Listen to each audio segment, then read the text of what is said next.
প্রিয় BA fourth সেমিস্টারের ছাত্রছাত্রীরা, আজকে আমি যে বিষয় নিয়ে আলোচনা করব সেটি হচ্ছে তোমাদের সিবিসিএস সিস্টেমের এডুকেশনের জেনারেল পেপার নিয়ে, যেটি পেপার কোড হচ্ছে CC4 বা GE4। তো এই সাবজেক্ট থেকে আমি তোমাদের আজকে গুরুত্বপূর্ণ 10 এবং 5 নম্বরের প্রশ্নগুলো বলে দেবো। যে যে প্রশ্নগুলো বলবো ভালো করে তোমরা পড়বে এবং তোমাদের বই কিনবে হচ্ছে তোমরা তপতি পাবলিকেশনের বই কিনবে, এবং প্রিভিয়াস ভিডিওতে আমি আলোচনা করেও দিয়েছিলাম, সেগুলো একটু দেখবে। সিলেবাস নিয়ে আলোচনা করেছিলাম। তো এডুকেশনে তোমরা যে প্রশ্নগুলো পড়বে সেগুলো একটু দেখে নাও।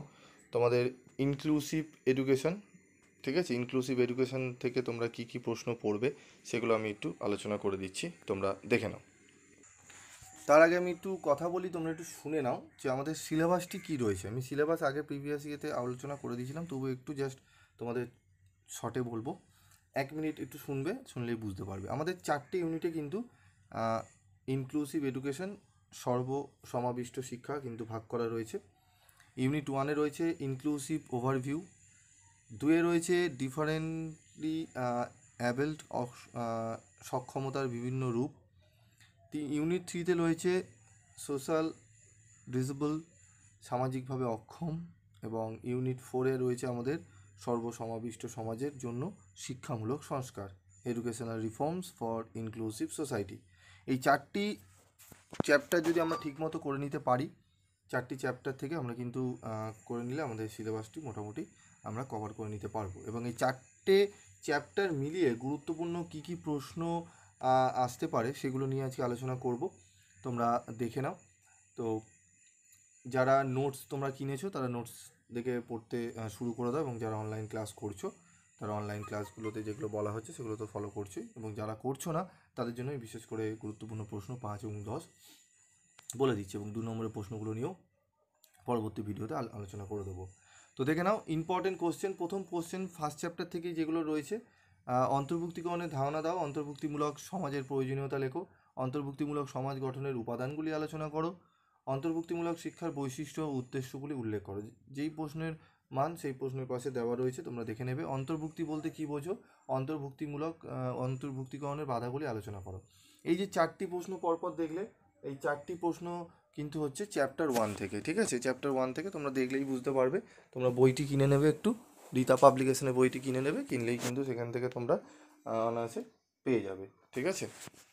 চলে আসবো আমরা 5 নম্বর প্রশ্ন, প্রতিবন্ধকতার কারণগুলি আলোচনা করো এবং প্রতিকার সম্পর্কে আলোচনা করো। এটি দ্বিতীয় চ্যাপ্টার। প্রতিবন্ধকতার সংজ্ঞা দাও, শ্রবণ প্রতিবন্ধকতার সমস্যাগুলি উল্লেখ করো, অক্ষমতার ধারণা দাও। এই 3টি প্রশ্ন অত্যন্ত গুরুত্বপূর্ণ। এই 3টি প্রশ্ন হচ্ছে সেকেন্ড চ্যাপ্টার থেকে খুবই গুরুত্বপূর্ণ প্রশ্ন, ঠিক আছে।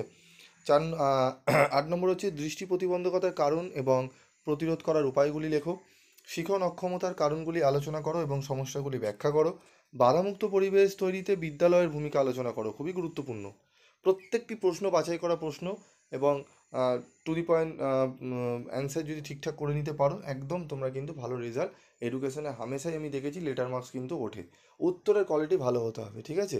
আজে বাজে জায়গা থেকে নোটস কিনে তুমি যদি নোটস লেখো তাহলে কিন্তু অবস্থা ভালো হবেও না, তোমরা কিন্তু স্ক্যামের ফাঁদে পড়ে যাবে, ঠিক আছে। অনেক ছাত্রছাত্রী রয়েছে যারা CC7 CC8 অনেক এডুকেশনে পাঠিয়েছো, স্যার আমরা এই এই নোটস কিনেছি স্যার, পড়ে গেছি, আমরা পুরো নিঘাত সাপ্লি পাবো। তো শুনতে খুব খারাপ লাগে, তাই দোষটা তোমাদেরই বলবো, না জেনে না বুঝে নোটস কিনে তোমাদেরই ইয়ে করতে হবে, অন্য কাউকে তো বলে লাভ নেই, নিজেরা ঠিক থাকলে সব ঠিক হয়, ঠিক আছে। তো তোমাদেরই দোষ দেবো। তো যেটা হয়ে গেছে আর সেটিকে নিয়ে ভেবে লাভ নেই, ঠিক আছে। পিভি স্টাডি ক্লাসে থাকো, কোনো তোমাদের যাদের যেরকম হয়েছে স্ক্যামের ফাঁদে পড়েছো, পরীক্ষা দিয়ে সাপ্লি পাবে, তাদের চিন্তা নেই, তারা লিস্ট তারা যোগাযোগ আমার কাছে করেছে, আমি এক এক করে নামগুলো লিখে রেখেছি। প্রত্যেককে যেহেতু তোমরা ঠকেছো, আমি প্রত্যেককে চেষ্টা করব কম থেকে কম রেমুনারেশন, যদি নাও দিতে পারে তবুও কোনো অসুবিধা নেই, আমি তাদেরকে পরবর্তী যখন আপকামিং যে পরীক্ষাটা আসছে সাপ্লি, আমি ওদেরকে পাস করাবোই, ঠিক আছে। কিন্তু আমি বারবার বলছি স্ক্যামের ফাঁদে ফেলো না, ঠিক আছে। আর যদি তোমার মনে হয় পিভি স্টাডি ক্লাস স্ক্যাম, তাহলে আমার কাছ থেকেও দূরে থাকো, কোনো অসুবিধা নেই, কিন্তু ঠকো না। অনেক কষ্ট করে পয়সা টাকা কড়ি জোগাড় করে তোমরা কিন্তু গ্র্যাজুয়েশন কমপ্লিট করছো, অনেকের কাছে গ্র্যাজুয়েশনের ডিগ্রিটাই অনেক, ডিগ্রি করে সে কাজ করে নিজের সংসার বা মা বাবার জন্য কিছু করতে চায়, তো এই স্বপ্নগুলো তাদের ভেঙে গেলে অনেকেই দেখেছি আমি সাবলি পেতে পেতে সে পড়াশোনায় ছেড়ে দেয়, খুব খারাপ লাগে। তখন ছেড়ে দেওয়ার পর যখন কোনো কাজের অফার আসে তখন বলে গ্র্যাজুয়েশন লাগবে, নাহলে হবে না গ্র্যাজুয়েট তুমি। না স্যার আমি এইচএস পাস করি, তখন সে কাজ ভালো পায় না, সুযোগ থাকা সরে। তো সেই জন্যই বলবো একটু বুঝে শুনে করো, ঠিক আছে? পুরনো চ্যানেল যেগুলো রয়েছে সেগুলোতে বিশ্বাস রাখো, ঠিক আছে? নতুন গজিয়ে ওঠা চ্যানেল অনেক থাকবে, ঠিক আছে? সেগুলোতেও দেখো, আমি বলছি না সব চ্যানেল নতুন গজিয়ে ওঠা খুব খারাপ, কিন্তু স্ক্যামের ফাঁদে পা দিও না, বারবারই বলছি তোমাদের। দেখে শুনে করো, আর নাহলে তোমাদের সেই কী করতে হবে, তোমাদের পড়াশোনাটা নষ্ট হবে। দেখে নাও 11 নম্বর প্রশ্ন, বৌদ্ধিক অক্ষমতার বৈশিষ্ট্য ও কারণগুলো লেখো। অস্থি বিকলাঙ্গতার কারণগুলি লেখো। প্রতিরোধ করার উপায়সমূহ লেখো। সামাজিক বর্জন বা সামাজিক বহির্ভূতকরণ বলতে কী বোঝো? সামাজিক বহির্ভূতকরণের কারণগুলি লেখো। অন্তর্ভুক্ত সমাজ কি?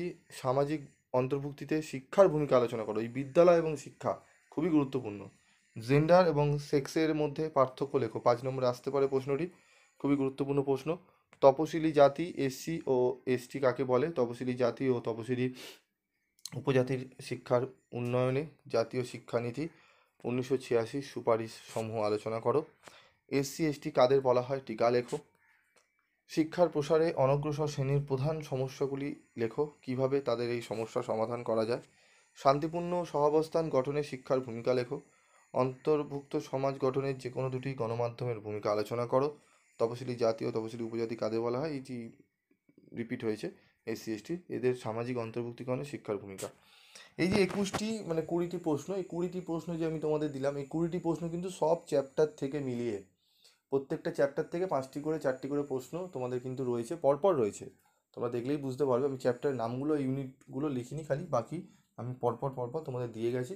কারণ অনেকেই যারা কাজকর্ম করো তারা অত চ্যাপ্টার ওয়াইজ অনেকে পড়তে পারো না, যদি চাও তোমরা চাও আমি দিয়ে দিতে পারি, অসুবিধা নেই।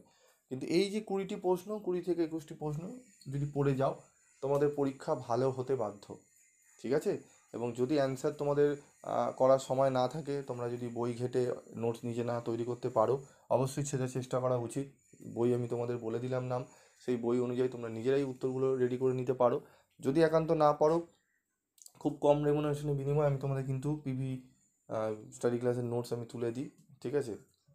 তো নোটসগুলো তোমরা একটু ভালো করে দেখে নিলে কিন্তু হয়ে যায়। যদি চাও সংগ্রহ করতে পারো, আর যদি চাও বই কিনে নিজেরাও তৈরি করতে পারো, কোনো অসুবিধা নেই, কোনো জোর নেই, কোনো ইয়ে নেই, ঠিক আছে? কিন্তু যেন ভালো রেজাল্ট হয়, যেন তোমরা বলো যে স্যার আপনার সাজেশন পড়ে গেছি, আপনার রেজাল্টটা ভালো হয়েছে, এইটুকু শুনতে চাই, ব্যাস এইটুকুই পাও না, ঠিক আছে? তাতে যদি তুমি এই ভিডিও লাইকও না করো কোনো অসুবিধা নেই, ঠিক আছে? খালি কমেন্টস করে একটু জানিয়ে দিও স্যার আমি উপকৃত হয়েছি, ব্যাস সেটুকুই হবে।